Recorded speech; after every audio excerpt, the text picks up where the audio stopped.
Moon in the day episode number 11। Last episode में हमने देखा था कि कांग सोचते हुए जा रही थी और वो रियलाइज़ कर लेती है कि वो दोहा को पसंद करने लगी है। लेकिन तभी मिस्टर सियोक उसके सामने आते हैं और अपनी डेविल आवाज़ में उसे बिल्कुल बुरी तरह से डरा देते हैं कि तुम और दोहा इस जन्म में भी बिल्कुल पिछले जन्म की तरह ही मरोगे।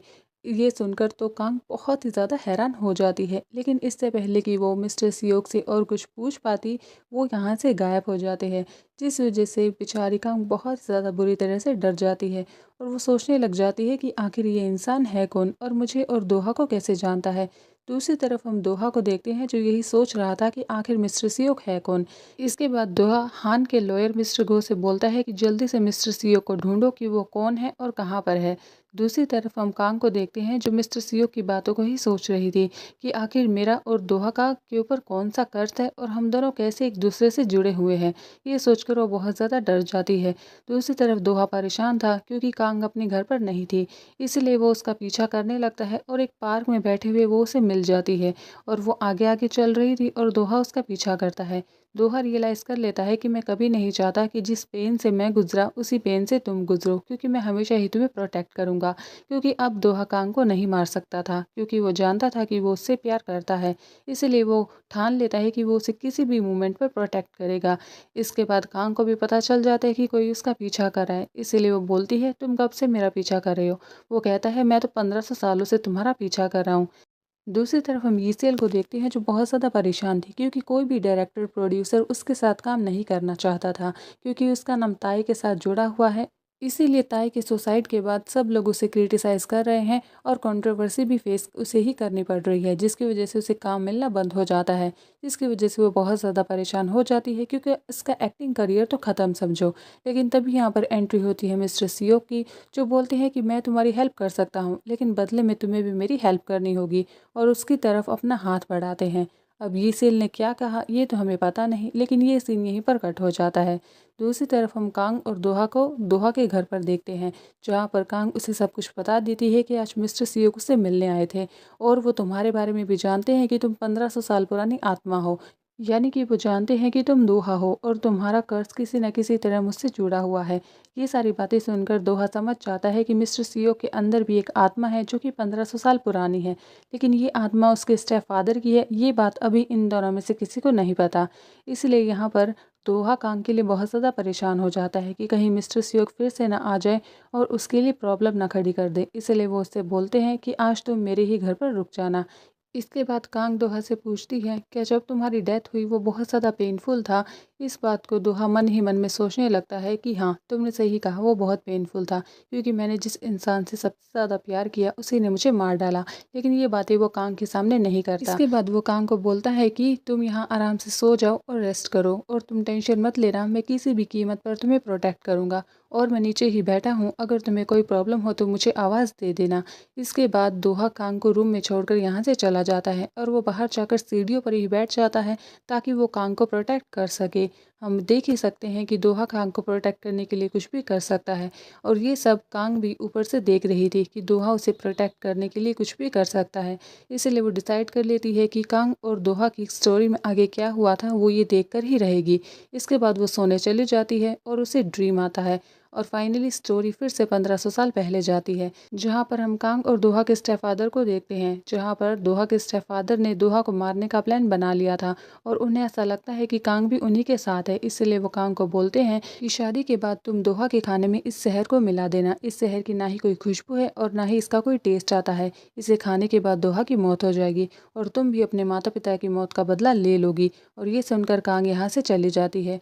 दूसरी तरफ हम देखते हैं आज ही के रात कांग और दोहा की शादी थी और फाइनली उन दोनों की शादी हो जाती है। इसके बाद हम दोहा के स्टेप फादर को देखते हैं जो बहुत ज़्यादा खुश थे, क्योंकि उन्हें लग रहा था कि आज कांग अपना काम कर देगी और उनका बेटा आज मारा जाएगा, क्योंकि वो दोहा से इतनी नफरत जो करते हैं। लेकिन यहाँ पर कहानी में ट्विस्ट ये आता है कि कांग उस शहर को दोहा के नहीं बल्कि दोहा के स्टेप फादर के खाने में मिला देती है, क्योंकि अब वो दोहा से प्यार करने लगी थी और वो जानती थी कि जब तक दोहा के स्टेप फादर जिंदा हैं वो दोहा को चैन से जीने नहीं देंगे और उसे मारने की कोशिश करते रहेंगे। इसलिए वो चालाकी से दोहा के स्टेप फादर में उस जहर को मिला देती है। इसलिए जैसे ही मेड वो खाना दोहा के स्टेप फादर को देने आती है दोहा के स्टेप फादर उसे खाते हैं और उन पर जहर का असर होने लगता है। दूसरी तरफ हम कांग और दोहा को देखते हैं, जो दोहा को सोते हुए देख रही थी और कह रही थी कि आपने कई बार मेरी जान बचाई है, इसलिए अब मेरी बारी है और मैं आपकी जान बचाऊंगी।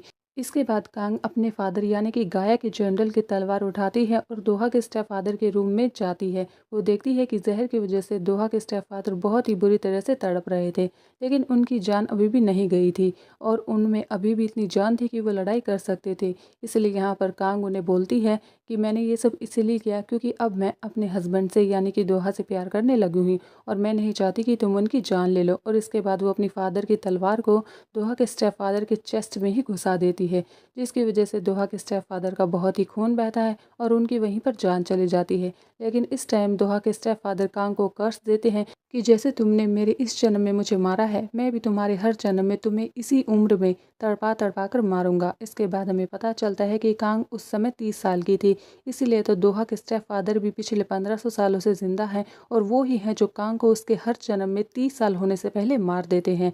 और इस जन्म में भी वो मिस्टर सियोक का रूप लेकर आए हैं और वो कांग को मारना चाहते हैं उसके 30 साल होने से पहले। कांग यहाँ से भाग ही रही थी, लेकिन तभी यहाँ पर एक मेड आ जाती है जो देख लेती है कि कांग ने दोहा के स्टेप फादर को मार डाला है और जल्दी ही ये बात पूरे महल में सबको पता चल जाती है और यहाँ पर दोहा को भी पता चल जाती है। इसलिए सब लोग कांग को पकड़ लेते हैं और दोहा से बोलते हैं कि आपकी वाइफ ने हमारे लॉर्ड यानी कि आपके स्टेप फादर को मार डाला है, इसलिए अपनी वाइफ को सजा दीजिए और इसे मार डालिए। यहाँ पर हम देखते हैं कि दोहा बहुत ज़्यादा हैरान हो जाता है कि कांग ने ये सब क्या कर दिया। इसके बाद वो कांग से पूछता है, क्या सच में तुमने मेरे स्टेप फादर को मार डाला? इस पर कांग बोलती है कि मेरे पास यही तरीका था आपकी जान बचाने का, क्योंकि आपके स्टेप फादर आपके खिलाफ प्लानिंग कर रहे थे और वो आपको मारने वाले थे, इसलिए मुझे आपकी जान बचानी थी, इसलिए मैंने ये सब किया। इसके बाद हम दोहा को देखते हैं जो अपनी तलवार निकालता है और यहाँ पर वो बस कांग को मारने ही वाला था और दूसरी तरफ कांग अपनी आंखें बंद कर लेती है। लेकिन यहाँ पर ट्विस्ट ये आता है कि अब दोहा तो कांग को मार नहीं सकता क्योंकि वो उससे प्यार करता है, इसलिए वो उसकी रस्सियाँ काट देता है, जिसे देखकर सब लोग यहाँ तक कि कांग भी हैरान हो जाती है। यहाँ पर सब लोग पूछते हैं कि मास्टर, इसने हमारे लॉर्ड को मारा है यानी कि आपके स्टेप फादर को, आप इसे जिंदा कैसे छोड़ सकते हैं? इस पर दोहा चिल्लाता है कि मेरे स्टेप फादर नहीं रहे, मतलब अब मैं यहाँ का जनरल हूँ और तुम सब मेरे नौकर हो, इसलिए इससे आगे किसी ने कुछ बोला तो मैं उसे जान से मार डालूंगा। कांग मेरी वाइफ है और मेरे होते हुए कोई उस पर उंगली भी नहीं उठा सकता। यहाँ पर कुछ लोग दोहा का विरोध करते हैं और कांग को मारने आते हैं, लेकिन दोहा बड़ी आसानी से उन लोगों को मार डालता है और कांग को यहाँ से लेकर चला जाता है। इसके बाद हम दोहा को देखते हैं जो कांग को अपने साथ यहाँ से दूर एक घर में लेकर जाता है। यहाँ पर वो सबसे पहले कांग से पूछता है कि तुमने ये सब क्यों किया, और वो गुस्से में भी था क्योंकि इसकी वजह से सिचुएशन बहुत ज़्यादा ख़राब हो गई है। यहाँ पर कांग उससे माफ़ी मांगती है कि मुझे ये सब करना पड़ा क्योंकि आपके फादर आपको मारने वाले थे और आपको बचाने का मेरे पास यही तरीका था, लेकिन मुझे लगता है ये सब करके मैंने बहुत बड़ी प्रॉब्लम खड़ी कर दी है, इसलिए मुझे यहाँ से चले जाना चाहिए ताकि वो लोग मुझे पकड़ लें और आपको मेरी प्रोटेक्शन करने के लिए लोगों को ना मारना पड़े। इसलिए कांग यहाँ से जाने लगती है, लेकिन दोहा उसको बैकहक करता है और कहता है कि मैं तुम्हें जाने नहीं दे सकता क्योंकि जब से मैंने पहली बार तुम्हें देखा है मैं तुमसे प्यार करने लगा था और अब मैं सिर्फ तुम्हें प्रोटेक्ट करना चाहता हूँ और मेरी लाइफ में बस तुम ही इम्पोर्टेंट हो। इसके बाद कांग दोहा को इसी घर में सुलाकर मॉर्निंग में यहाँ से निकल जाता है। जैसे ही वो अपने घर वापस आता है सब लोग उससे पूछते हैं कि आपकी वाइफ कहाँ है, हमें उसे सज़ा देनी है क्योंकि उसने हमारे जनरल को मार डाला है। लेकिन दोहा कहता है कि मेरी वाइफ तक पहुँचने से पहले तुम्हें मेरा सामना करना होगा और यहाँ पर वो सब लोगों को ही मार डालता है जो कि कांग का पीछा कर रहे थे। यहाँ पर हम जानते हैं कि दोहा बहुत अच्छा फाइटर है, इसीलिए वो बड़ी आसानी से वहाँ पर सब लोगों को मार डालता है। दूसरी तरफ हम कांग को देखते हैं जिसकी मॉर्निंग में नींद खुलती है, इसलिए वो दोहा को ढूंढती हुई बाहर निकल जाती है।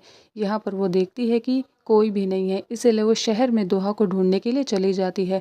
यहाँ पर वो नोटिस करती है कि दोहा ने उसकी जान बचाने के लिए बहुत सारे लोगों को मार डाला है जो कि कांग को ढूंढने आए थे। ये देखकर तो कांग बहुत ज़्यादा हैरान हो जाती है और यहाँ पर सब लोग कांग और दोहा के बारे में ही बात कर रहे थे और जो लोग मर चुके थे उनकी फैमिलीज तो दोहा और कांग को गालियाँ भी दे रही थी कि उन लोगों की वजह से हमारी फैमिलीज ख़त्म हो गई। ये सब देखकर कांग को बिल्कुल भी अच्छा नहीं लग रहा था कि उस एक को बचाने के लिए दोहा ने कितने सारे लोगों को मार डाला। लेकिन तभी यहाँ पर दोहा आ जाता है जो कांग को सबसे छिपा कर ले जाता है और कहता है कि मैंने मना किया था ना कि बाहर मत निकलना, यहाँ पर खतरा है, इसलिए हमें यहाँ से जाना होगा। ये सब यहाँ से जा ही रहे थे कि तभी हम बच्चे को देखते हैं जो कांग और दोहा के पोस्टर पर पत्थर मार रहा था क्योंकि उन पर मर्डरर लिखा हुआ था। लेकिन तभी यहाँ पर कांग और दोहा उसी बच्चे से टकरा जाते हैं। वो बच्चा उन दोनों को पहचान लेता है कि ये दोनों तो वही कातिल हैं। यहाँ पर हम दोहा को देखते हैं जो उस बच्चे को भी मारने वाला था ताकि वो किसी को ना बता ले, सिर्फ और सिर्फ कांग को प्रोटेक्ट करने के लिए। लेकिन कांग ये देखकर बहुत हैरान हो जाती है और कहती है कि तुम ऐसा कुछ भी नहीं करोगे, मैं तुम्हें ऐसा नहीं करने दूंगी। इसीलिए दोहा उस बच्चे को छोड़ देता है। लेकिन उस बच्चे ने इन दोनों को देख लिया था, इसलिए वो चिल्ला चिल्ला कर सबको बता देता है कि वो दोनों यहाँ पर हैं। इसीलिए कांग और दोहा को यहाँ से भागना पड़ता है। इसके बाद ऐसी ही रात हो जाती है और वहाँ पर सब लोग कांग और दोहा को ही ढूंढ रहे थे और हम कांग और दोहा को देखते हैं जो उन सब से छिपे हुए थे। यहाँ पर कांग बहुत ज़्यादा परेशान थी, लेकिन दोहा उसे कहता है कि मैं जाकर देखता हूँ कि कितने लोग हैं हमारे सामने, तुम फिक्र मत करना, तुम्हें बचाने के लिए अगर मुझे उन सबको मारना भी पड़े तो मैं उन सबको मार डालूंगा। ये बोलकर वो यहाँ से जाने लगता है, लेकिन कांग उसे रोक लेती है और कहती है कि मुझे लगा कि आपके फादर को मारकर मैं आपको नर्क भरी ज़िंदगी से बचा लूँगी, लेकिन अब तो मुझे लगता है कि मैंने आपको और भी ज़्यादा बड़े नर्क में धकेल दिया है। ऐसे जीने को कोई जीना नहीं कहते, हम हमेशा ही भागते नहीं रह सकते। इस पर दोहा उसे समझाता है कि तुम्हें हार नहीं माननी चाहिए, मैं सिर्फ तुम्हारे साथ रहना चाहता हूँ। गाय के कुछ लोग हैं जो यहाँ से दूर सबसे छिप के रह रहे हैं, हम उनके साथ चले जाएंगे और फिर से एक ज़िंदगी की नई शुरुआत करेंगे और उस ज़िंदगी की शुरुआत में मुझे बस तुम्हारा साथ चाहिए। इस बात पर कांग बहुत ज़्यादा रोने लगती है और कहती है कि मैं ऐसा नहीं कर पाऊंगी। इस पर दोहा कहता है कि तुम्हें मुझ पर भरोसा रखना चाहिए, मैं उन सबको मार डालता हूँ और तो फिर हम यहाँ से निकल जाएंगे। इसके बाद वो कांग को किस भी करता है और यहाँ से जाने लगता है। लेकिन इसके बाद कांग कुछ सोचने लगती है और मन ही मन में कहती है कि ऐसी ज़िंदगी को जीना नहीं कहते हैं, इसीलिए अब मुझे ही कुछ करना होगा। इसलिए जैसे ही दोहा खड़ा होता है, कांग उसके पीछे आती है और उसे फाइनली आई लव यू बोल देती है, जिसे सुनकर दोहा बहुत खुश हो जाता है क्योंकि कांग ने उससे पहली बार ऐसा कहा था। इसलिए जैसे ही वो पीछे मुड़ता है, कांग अपने फादर की तलवार उठाती है और उसी तलवार से दोहा को मार डालती है। हम नोटिस करते हैं कि कांग ये सब करके खुश नहीं थी, क्योंकि कांग ने दोहा को इसलिए मारा था क्योंकि वो दोहा को नर्क भरी ज़िंदगी से आज़ाद करना चाहती थी, क्योंकि वो नहीं चाहती थी कि दोहा उसकी जान बचाने के लिए बहुत सारे मासूम लोगों को मार डाले। क्योंकि हम देख ही सकते हैं कि दोहा कांग को प्रोटेक्ट करने के लिए कुछ भी कर सकता है। वो तो एक बच्चे को भी मारने को तैयार हो गया था सिर्फ और सिर्फ कांग को प्रोटेक्ट करने के लिए। इसीलिए कांग ये सब रोकना चाहती थी और सबसे पहले वो दोहा को मार डालती है ताकि वो और मासूमों की जान ना ले, और इसके बाद वो खुद की भी जान ले लेती है क्योंकि उसने अपने हाथों से जो अपने प्यार की जान ली थी, ऐसे में वो कैसे ज़िंदा रह सकती थी। और ये सीन यहीं पर कट हो जाती है और फाइनली कांग ये सब अपनी ड्रीम में देख लेती है और ये देखकर तो उसे यकीन ही नहीं होता कि जिसने दोहा की जान ली है वो और कोई नहीं, वो खुद है। वो अपने हाथों की तरफ देखने लगती है कि इन्हीं हाथों ने दोहा की जान ली है, जिसकी वजह से वो इतने सालों से यहाँ पर फंसा हुआ है। और ये सोचकर ही वो बहुत ही ज़्यादा बुरी तरह से रोने लगती है। दूसरी तरफ हम दोहा को देखते हैं जिसकी नेक में पेन होने लगता है। वो खुद से कहता है कि मुझे कांग को किसी भी हालत में प्रोटेक्ट करना है, चाहे कुछ भी हो जाए। कि तभी उसके पास हान के लोअर मिस्टर गो का कॉल आने लगता है, लेकिन दोहा मिस्टर गो का कॉल नहीं उठाता क्योंकि कांग उससे मिलने आई थी। इसीलिए वो कांग से मिलने चला जाता है, लेकिन वो जैसे ही कांग के पास जाता है वो उससे पीछे हट जाती है और बहुत ही ज़्यादा बुरी तरह से रो रही थी। दोहा उससे पूछता है कि तुम्हें हुआ क्या है, लेकिन कांग कुछ भी नहीं कहती, बस रोते हुए दोहा से माफ़ी मांगने लगती है, जो देखकर दोहा को बहुत अजीब लगता है। दूसरी तरफ हम मिस्टर गो को देखते हैं जो बार बार दोहा को कॉल कर रहा था क्योंकि उसे दोहा को बताना था कि मिस्टर सीओ कहाँ पर है। और हम मिस्टर सीओ को देखते हैं जो कि दोहा से मिलने उसी के घर के सामने खड़ा था। घर के अंदर का सीन हम देखते हैं जहाँ पर अब कांग को इतना ज़्यादा रोता हुआ देखकर दोहा को समझ में आ जाता है कि कांग ने सपना देख लिया है और उसे पता चल गया है कि दोहा को मारने वाली वो खुद ही थी।